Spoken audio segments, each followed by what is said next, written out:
जय हिंद बच्चों। स्वागत है आपका हमारे सन्नी कंप्यूटर में। आज का जो ये हमारा टेस्ट सीरीज है, ठीक है, प्रैक्टिस सेट, वह है टेस्ट सीरीज नंबर 14, ठीक है, जो कि काफ़ी महत्वपूर्ण है। अभी तक हम लोगों ने 13 प्रैक्टिस सेट देख लिए हैं। काफ़ी महत्वपूर्ण प्रश्न थे उन सभी में। आज जो हमारा यह टेस्ट सीरीज नंबर 14 है, यह भी काफ़ी महत्वपूर्ण है आप लोग के नॉलेज के दृष्टिकोण से, इंफॉर्मेशन के दृष्टिकोण से।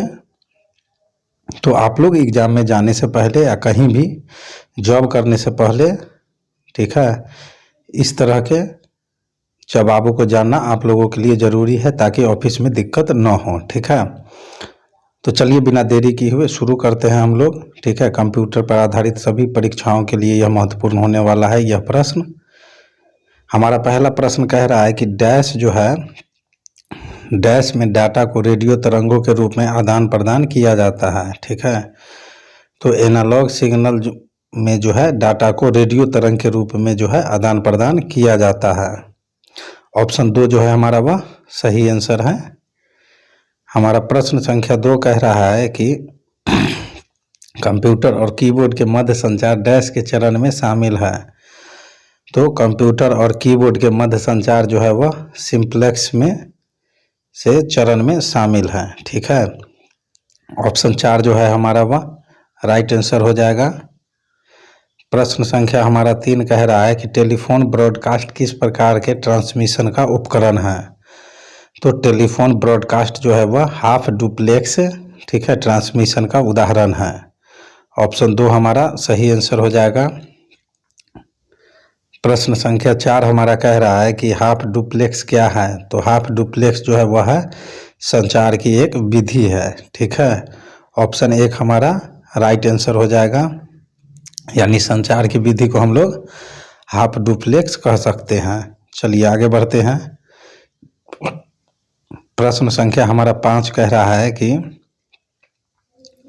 किस प्रकार के लेवल में तार आपस में उलझे होते हैं। तो ईथरनेट केबल में जो है तार आपस में उलझे रहते हैं, ठीक है। ऑप्शन 1 हमारा राइट आंसर हो जाएगा। प्रश्न संख्या 6 हमारा कह रहा है कि निम्न में से कौन सी फाइबर ऑप्टिक केबलिंग की विशेषता नहीं है, ठीक है। तो इंटरफेरेंस के लिए बहु प्रतिरोधी फाइबर ऑप्टिक केबलिंग की विशेषता जो है नहीं है, ठीक है। ऑप्शन 3 हमारा सही आंसर हो जाएगा। प्रश्न संख्या 7 हमारा कह रहा है कि उस डिवाइस को क्या कहते हैं जो केबल के प्रयोग के बिना नेटवर्क से कनेक्ट कर देती है अथवा बिना केबल के प्रयोग के नेटवर्क से जुड़ने वाली डिवाइस कहलाती है। तो वह जो है हमारा वायरलेस कहलाता है, ठीक है। ऑप्शन 2 हमारा राइट आंसर हो जाएगा। प्रश्न संख्या जो है हमारा 8 वह कह रहा है कि ब्लूटूथ का आविष्कार किसने किया था, ठीक है। तो ब्लूटूथ का आविष्कार जो है वह डॉक्टर जाम होत्सेर्न ने किया था, ठीक है। काफ़ी अजीब नाम है इनका, डॉक्टर जाम होत्सेर्न, ठीक है। ब्लूटूथ का आविष्कार जो है इन्होंने ही किया था, ठीक है। ऑप्शन 3 जो है हमारा वह राइट आंसर हो जाएगा। प्रश्न संख्या हमारा 9 कह रहा है कि वाईफाई का प्रयोग करता है। तो वाईफाई का प्रयोग जो है रेडियो वेव करता है, ठीक है। ऑप्शन 3 हमारा राइट आंसर हो जाएगा। प्रश्न संख्या हमारा 10 कह रहा है कि जब 2 टर्मिनल रेडियो आवृत्तियों के माध्यम से सूचना का आदान प्रदान करते हैं कहलाते हैं। तो वो क्या कहलाते हैं, रेडियो वेव ट्रांसमिशन कहलाते हैं, ठीक है। ऑप्शन 1 हमारा राइट आंसर हो जाएगा। हमारा प्रश्न संख्या 11 कह रहा है कि रेडियो तरंग किस दिशा में प्रवाहित होती है। तो रेडियो तरंग जो है वह ओमनी डायरेक्शनल दिशा में प्रवाहित होती है। ऑप्शन 1 हमारा सही आंसर हो जाएगा। चलिए हमारा प्रश्न संख्या 12 कह रहा है कि टीवी रिमोट निम्न में से किस ट्रांसमिशन का उदाहरण है, ठीक है। तो टीवी रिमोट जो है वह इंफ्रारेड का ट्रांसमिशन का एक उदाहरण है, ठीक है। ऑप्शन 3 हमारा सही आंसर हो जाएगा। प्रश्न संख्या हमारा 13 कह रहा है कि किसी नेटवर्क का बैंडविड्थ, ठीक है, किसी नेटवर्क का बैंडविड्थ है तो क्या है वह डाटा संचार रेट है। ठीक है, किसी नेटवर्क का बैंडविड्थ जो है वह होता है डाटा संचार रेट। ठीक है, ऑप्शन 1 हमारा राइट आंसर हो जाएगा। चलिए आगे बढ़ते हैं प्रश्न संख्या 14 की ओर। हमारा प्रश्न संख्या 14 कह रहा है कि बिट्स सेकेंड, ठीक है, निम्न में से किसका मात्रक है। तो बिट्स सेकेंड जो है वह थ्रूपुट का मात्रक है। ठीक है, थ्रूपुट का मात्रक क्या हो गया, बिट्स प्रति सेकेंड। ठीक है, ऑप्शन 3 हमारा राइट आंसर हो जाएगा। प्रश्न संख्या 15 हमारा कह रहा है कि सूचना शेयर करने के लिए एक दूसरे से कनेक्ट हो दो या दो से अधिक कंप्यूटर डैश से बनता है। ठीक है, प्रश्न काफ़ी महत्वपूर्ण है, एक बार फिर से सुन लीजिएगा। ठीक है, सूचना शेयर करने के लिए एक दूसरे से कनेक्टेड दो या दो से अधिक कंप्यूटर से डैश बनता है तो उससे जो है नेटवर्क बनता है। ठीक है, ऑप्शन 1 हमारा राइट आंसर हो जाएगा। प्रश्न संख्या हमारा 16 कह रहा है कि डैश एक साथ कनेक्टेड कंप्यूटर्स और डिवाइसेज का कलेक्शन है। तो नेटवर्क जो है वह एक साथ कनेक्टेड कंप्यूटर्स और डिवाइसेज का कलेक्शन है। ठीक है, ऑप्शन 3 हमारा राइट आंसर हो जाएगा। प्रश्न संख्या हमारा 17 कह रहा है कि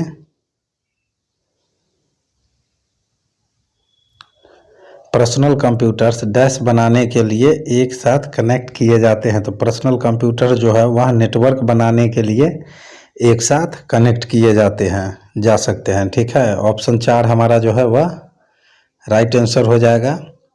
चलिए हमारा प्रश्न संख्या 18 कह रहा है कि निम्नलिखित में से किसका संबंध नेटवर्क से है। ठीक है, तो कनेक्टिविटी का जो संबंध है वह नेटवर्क से है। बाकी MS Excel, mouse, Word, plotter, इन सभी का संबंध जो है वह कंप्यूटर से है। ठीक है, ये हमारा कनेक्टिविटी नेटवर्क का जो मेनली संबंध है इन सभी पांचों में वह है हमारा कनेक्टिविटी से। ठीक है, ऑप्शन 4 हमारा राइट आंसर हो जाएगा।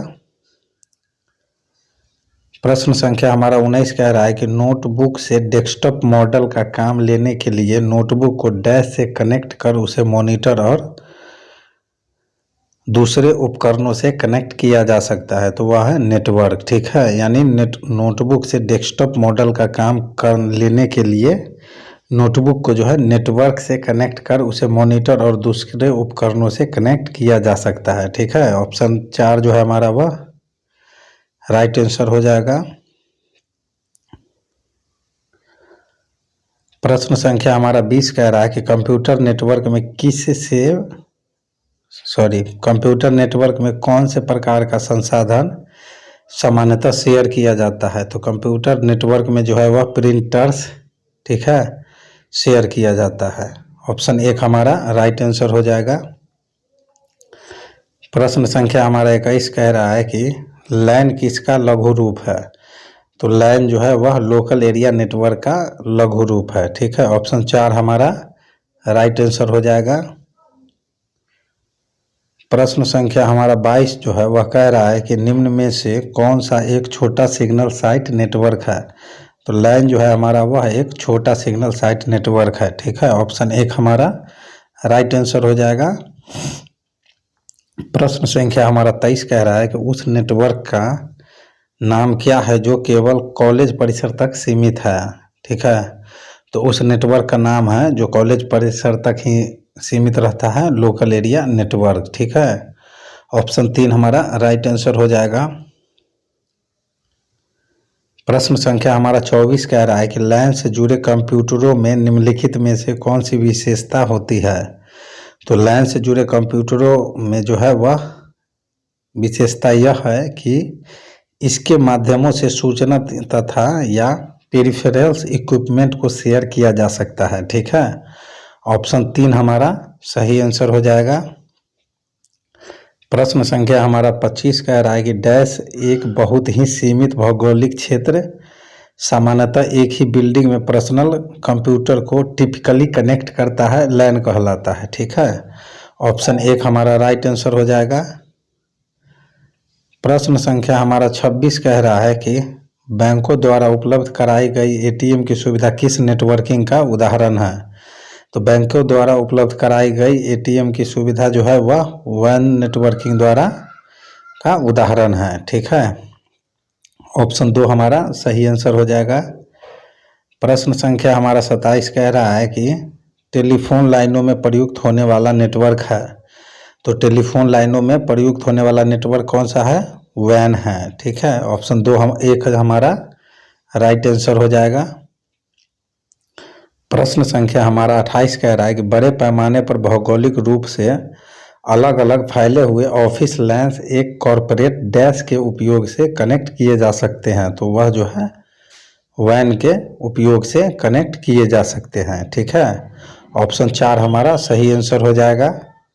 प्रश्न संख्या जो है हमारा 29 वह कह रहा है कि एक यूएसबी कम्युनिकेशन डिवाइस जो बिना तार के नोटबुक से कम्युनिकेट हो जाती है, डाटा के कई ऑप्शंस को सपोर्ट करती है, क्या कहलाती है? ठीक है, तो वह क्या कहलाता है? तो वह जो है यूएसबी वायरलेस नेटवर्क एडॉप्टर कहलाता है। ठीक है, ऑप्शन 4 जो है हमारा वह सही आंसर हो जाएगा। चलिए, प्रश्न संख्या हमारा 30 कह रहा है कि ब्लूटूथ यूएसबी आदि किस नेटवर्क के उदाहरण है। तो ब्लूटूथ यूएसबी आदि जो है वह पर्सनल एरिया नेटवर्क के उदाहरण है। ठीक है, ऑप्शन 3 हमारा राइट आंसर हो जाएगा। प्रश्न संख्या हमारा 31 कह रहा है कि सर्वर कंप्यूटर डैश से जुड़ा हुआ है। तो सर्वर कंप्यूटर जो है वह नेटवर्क से जुड़ा हुआ है। ऑप्शन 1 हमारा राइट आंसर हो जाएगा। प्रश्न संख्या 32 हमारा कह रहा है कि सर्वर्स वे कंप्यूटर हैं जो डैश से कनेक्टेड दूसरे कंप्यूटरों को रिसोर्सेस प्रदान करते हैं। ठीक है, तो सर्वर जो है वह वे कंप्यूटर है जो नेटवर्क से कनेक्टेड दूसरे कंप्यूटरों को रिसोर्सेस प्रदान करते हैं। ठीक है, ऑप्शन 1 हमारा राइट आंसर हो जाएगा। प्रश्न संख्या 33 हमारा कह रहा है कि किसी टिपिकल नेटवर्क में सबसे महत्वपूर्ण या शक्तिशाली कंप्यूटर कौन सा है। तो किसी टिपिकल नेटवर्क में सबसे महत्वपूर्ण या शक्तिशाली कंप्यूटर जो है वह है हमारा नेटवर्क सर्वर। ठीक है, ऑप्शन 4 हमारा राइट आंसर हो जाएगा। प्रश्न संख्या 34 हमारा कह रहा है कि डैश एक सेंट्रल कंप्यूटर है जो बहुत से पीसीएस वर्क स्टेशन और अन्य कंप्यूटरों के लिए डाटा और प्रोग्रामों के संग्रह को होल्ड करता है। तो वह है हमारा सर्वर। ठीक है, सर्वर एक सेंट्रल कंप्यूटर है जो बहुत से पीसीएस वर्क स्टेशन और अन्य कंप्यूटरों के लिए डाटा और प्रोग्रामों के संग्रह को होल्ड करता है। ठीक है, ऑप्शन 4 हमारा राइट आंसर हो जाएगा। प्रश्न संख्या हमारा 35 कह रहा है कि सर्वर के अलावा नेटवर्क के अन्य सभी कंप्यूटर क्या कहलाते हैं। तो सर्वर के अलावा जो है अन्य सभी कंप्यूटर हमारे जो है वह नोड कहलाते हैं। ठीक है, ऑप्शन नंबर 2 जो है हमारा वह राइट आंसर हो जाएगा। चलिए, प्रश्न संख्या हमारा 36 कह रहा है कि डैश नियमों का एक सेट है। तो प्रोटोकॉल जो है वह नियमों का एक सेट है। ठीक है, चलिए आगे बढ़ते हैं हम लोग अपने प्रश्न संख्या 37 की ओर। प्रश्न संख्या हमारा जो है 37 वह कह रहा है कि एक बड़े हब में लगभग कितने कंप्यूटर को जोड़ा जा सकता है। तो एक बड़े हब में लगभग जो है 24 कंप्यूटरों को जोड़ा जा सकता है। ठीक है, ऑप्शन 3 हमारा राइट आंसर हो जाएगा। चलिए, प्रश्न संख्या हमारा 38 कह रहा है कि दो असमान लैन नेटवर्क को जोड़ने के लिए किस उपकरण का प्रयोग होता है। तो दो असमान लैन नेटवर्क को जोड़ने के लिए जो है गेटवे का उपयोग होता है। ठीक है, ऑप्शन 3 हमारा राइट आंसर हो जाएगा। प्रश्न संख्या हमारा अगला जो है वह है 39। प्रश्न संख्या 39 कह रहा है कि यदि आप सिग्नल को डिग्रेड किए बिना नेटवर्क की लंबाई बढ़ाना चाहें तो आप डैश का प्रयोग करेंगे। तो हम लोग स्विच का प्रयोग करेंगे। ठीक है, नेटवर्क की लंबाई बढ़ाने के लिए जो है हम लोग स्विच का प्रयोग करते हैं। ऑप्शन 4 जो है हमारा वह राइट आंसर हो जाएगा। प्रश्न संख्या हमारा 40 जो है वह कह रहा है कि राउटर को क्या कहते हैं? तो राउटर को हम लोग नेटवर्क डिवाइस कहते हैं, ठीक है। ऑप्शन 4 जो है हमारा वह राइट आंसर हो जाएगा, जो राउटर को हम लोग नेटवर्क डिवाइस भी बोलते हैं। प्रश्न संख्या 41 हमारा कह रहा है कि नेटवर्क में ब्रिज का कार्य क्या है? तो नेटवर्क में ब्रिज का कार्य जो है वह दो या अधिक नेटवर्कों को आपस में जोड़ना, ठीक है। ऑप्शन 2 जो है हमारा वह राइट आंसर हो जाएगा। प्रश्न संख्या हमारा 42 कह रहा है कि समान प्रोटोकॉल वाले नेटवर्क को जोड़ने के लिए निम्न में से किसका प्रयोग किया जाता है? तो समान प्रोटोकॉल वाले नेटवर्क को जोड़ने के लिए जो है ब्रिज का प्रयोग किया जाता है, ठीक है। ऑप्शन 2 हमारा राइट आंसर हो जाएगा। प्रश्न संख्या हमारा 43 कह रहा है कि निम्नलिखित में से कौन सा उपकरण मॉड्यूलेशन तथा डीमॉड्यूलेशन की प्रक्रिया को करता है? तो मॉडेम जो है वह हमारा मॉड्यूलेशन और डीमॉड्यूलेशन की प्रक्रिया करता है, ठीक है। ऑप्शन 4 हमारा राइट आंसर हो जाएगा। प्रश्न संख्या 44 हमारा कह रहा है कि एनालॉग सिग्नल को डिजिटल सिग्नल में बदलने की क्रिया को जो है क्या कहते हैं? ठीक है, तो उसको हम लोग डीमॉड्यूलेशन कहते हैं। ऑप्शन 2 जो है हमारा वह राइट आंसर हो जाएगा, ठीक है। चलिए आगे बढ़ते हैं हम लोग प्रश्न संख्या 45 की ओर। हमारा प्रश्न संख्या 45 जो है वह कह रहा है कि लोकल एरिया नेटवर्क में निम्न में से किस पद का प्रयोग नहीं किया जाता है? ठीक है, तो लोकल एरिया नेटवर्क में जो है मॉडेम का प्रयोग नहीं किया जाता है, ठीक है। ऑप्शन 2 जो है हमारा वह राइट आंसर हो जाएगा, ठीक है।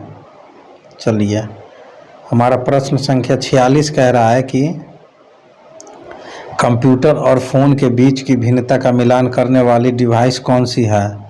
तो कंप्यूटर और फ़ोन के बीच की भिन्नता का मिलान करने वाली डिवाइस जो है वह है हमारा मॉडेम, ठीक है। ऑप्शन नंबर 5 हमारा राइट आंसर हो जाएगा। प्रश्न संख्या हमारा 47 कह रहा है कि डैश ऐसी डिवाइस है जिसका प्रयोग टेलीकम्युनिकेशन लाइनों पर डाटा ट्रांसमिट करने के लिए किया जाता है, ठीक है। तो मॉडेम ऐसी डिवाइस है जिनका प्रयोग टेलीकम्युनिकेशन लाइनों पर डाटा ट्रांसमिट करने के लिए किया जाता है। ऑप्शन 3 हमारा राइट आंसर हो जाएगा।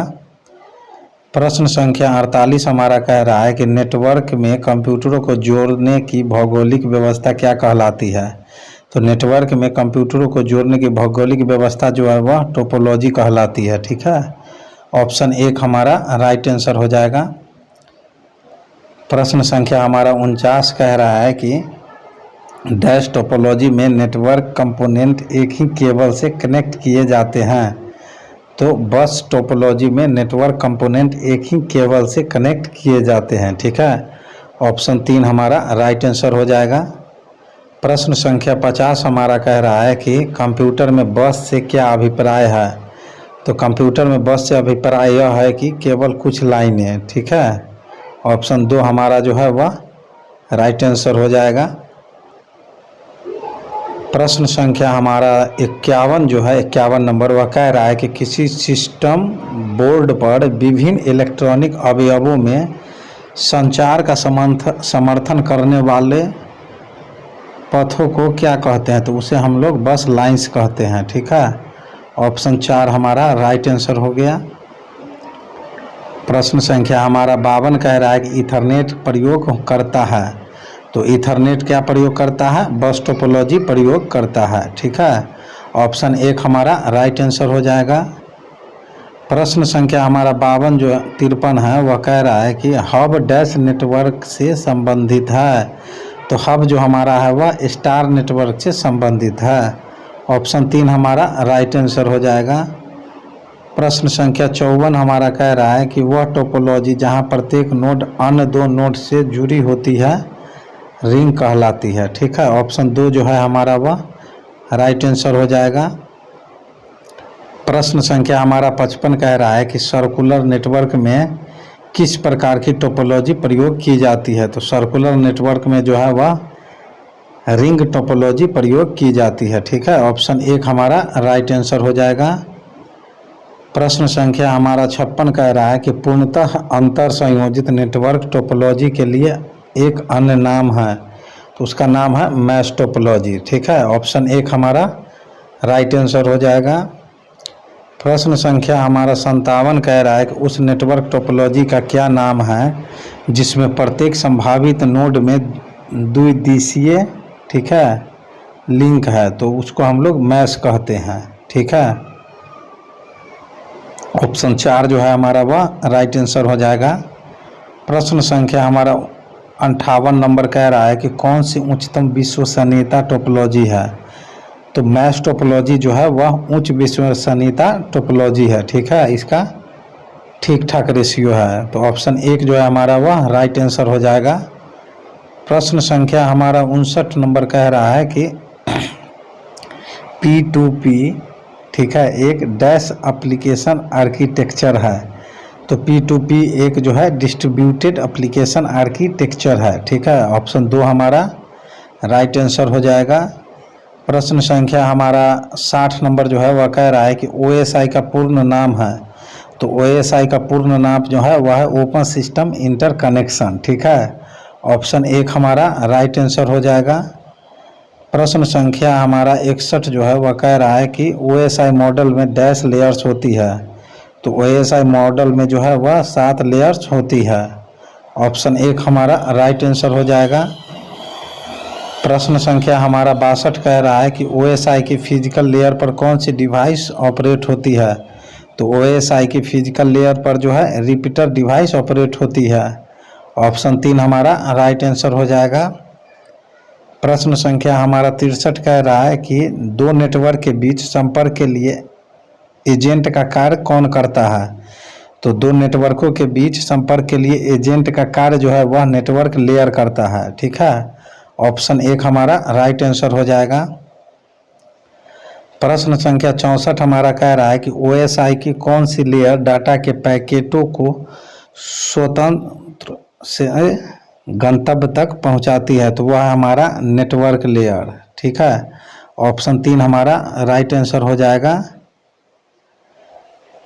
प्रश्न संख्या हमारा जो है 65 वह कह रहा है कि OSI मॉडल की चौथी लेयर का नाम बताइए, तो OSI मॉडल की चौथी लेयर का नाम जो है वह है ट्रांसपोर्ट लेयर। ठीक है, ऑप्शन 3 हमारा राइट आंसर हो जाएगा।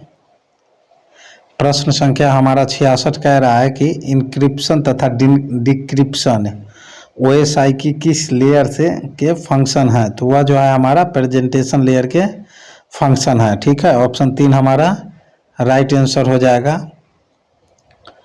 प्रश्न संख्या हमारा 67 कह रहा है कि OSI की किस लेयर में पैकेट फिल्टरिंग फायरवॉल होता है, तो OSI की जो है एप्लीकेशन लेयर में पैकेट फिल्टरिंग फायरवॉल होता है। ठीक है, ऑप्शन 1 हमारा राइट आंसर हो जाएगा। प्रश्न संख्या हमारा 68 कह रहा है कि डैश ऐसी तकनीक है जिसका प्रयोग सिंगल लाइन पर एक से अधिक डाटा भेजने के लिए किया जाता है। ठीक है, तो मल्टीप्लेक्सिंग ऐसी तकनीक है जिसका प्रयोग सिंगल लाइन पर एक से अधिक डाटा भेजने के लिए किया जाता है। ठीक है, ऑप्शन 5 हमारा राइट आंसर हो जाएगा। प्रश्न संख्या 69 हमारा कह रहा है कि कंप्यूटर को डाटा मैसेज भेजने और प्राप्त करने के लिए नेटवर्क सॉफ्टवेयर मैसेज की सूचना को किस में रखता है, तो उसको जो है पैकेट में रखता है। ठीक है, ऑप्शन 2 हमारा राइट आंसर हो गया। प्रश्न संख्या 70 हमारा कह रहा है कि X.25 डैश पर आधारित है, तो X.25 जो है पॉकेट स्विचिंग वैन पर आधारित है। ठीक है, ऑप्शन 2 हमारा राइट आंसर हो गया। प्रश्न संख्या 71 हमारा जो है नहीं है। ठीक है, 70 प्रश्न ही थे आप लोग के इस 14वें जो है टेस्ट सीरीज में। एग्ज़ाम के दृष्टिकोण से काफ़ी महत्वपूर्ण प्रश्नों को हम लोगों ने देखा। ठीक है, जो कि आप लोग के नॉलेज के दृष्टिकोण से भी और इन्फॉर्मेशन के दृष्टिकोण से भी आप लोग के लिए बहुत बेहतरीन प्रश्न थे। ठीक है, जो कि आप लोग को जानकारी होना ही चाहिए, चाहे आप प्राइवेट में जॉब कर रहे हो या सरकारी में जॉब कर रहे हो या तैयारी कर रहे हो। इन सभी पॉइंट पे आपको जानकारी होनी चाहिए, तभी आप ऑफिस में अच्छे से कार्य कर पाएंगे। ठीक है, तो चलिए मिलते हैं हम लोग अपने अगले वीडियो में नए प्रश्नों के साथ। तब तक के लिए जय हिंद, जय भारत।